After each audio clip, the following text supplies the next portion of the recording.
Matius 4. Yesus dicobai di padang gurun.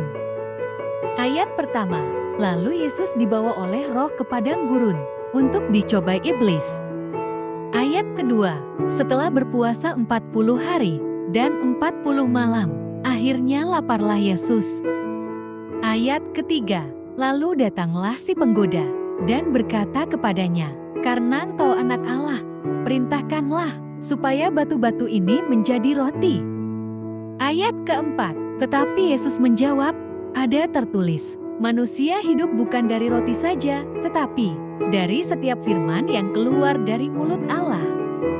Ayat kelima, kemudian iblis membawanya ke kota suci dan menempatkan dia di puncak bait Allah.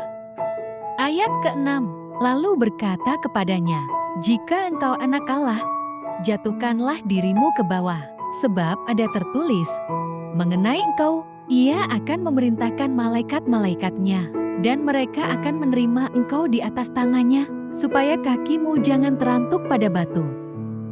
Ayat ketujuh, Yesus berkata kepadanya, "Ada pula tertulis, janganlah engkau mencobai Tuhan, Allahmu."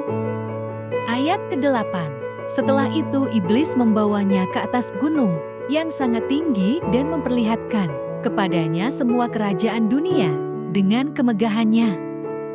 Ayat ke-9, dan berkata kepadanya, "Semua itu akan kuberikan kepadamu, jika engkau sujud menyembah aku." Ayat ke-10, lalu berkatalah Yesus kepadanya, "Nyahlah, iblis, sebab ada tertulis, engkau harus menyembah Tuhan, Allahmu, dan hanya kepada Dia sajalah engkau berbakti." Ayat ke-11, sesudah itu iblis meninggalkan dia, dan lihatlah, malaikat-malaikat datang melayani Yesus. Yesus tampil di Galilea. Ayat ke-12, tetapi waktu Yesus mendengar bahwa Yohanes telah ditangkap, menyingkirlah ia ke Galilea. Ayat ke-13, ia meninggalkan Nazaret dan diam di Kapernaum, di tepi danau, di daerah Sibelan dan Naftali.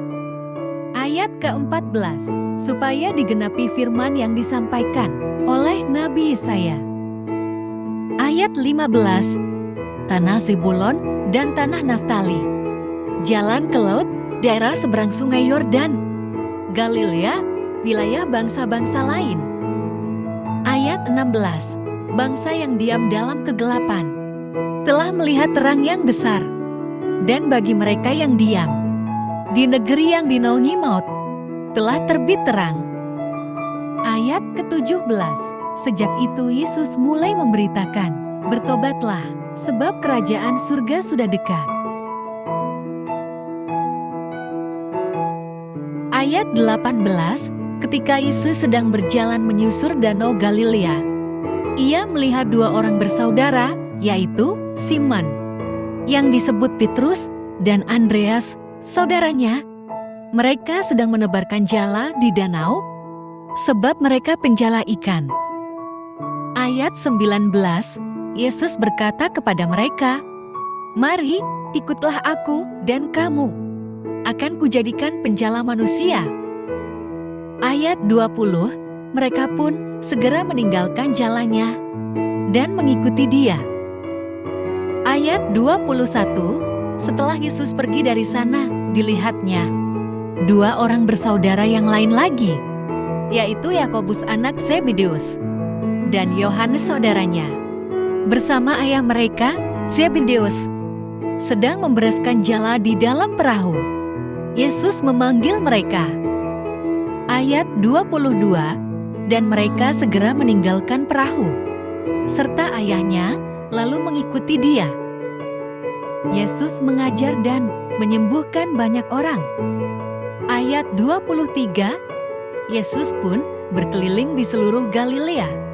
Ia mengajar dalam rumah-rumah ibadat dan memberitakan Injil kerajaan surga, serta menyembuhkan orang-orang di antara bangsa itu dari segala penyakit dan kelemahan mereka. Ayat 24, lalu tersebarlah berita tentang dia di seluruh Syria dan dibawalah kepadanya semua orang yang buruk keadaannya, yang menderita berbagai penyakit dan sengsara, yang kerasukan setan, yang sakit ayan, dan yang lumpuh. Lalu Yesus menyembuhkan mereka. Ayat 25, orang banyak pun berbondong-bondong mengikuti Dia. Mereka datang dari Galilea, dan dari Dekapolis, dari Yerusalem, dan dari Yudea, dan dari seberang Yordan,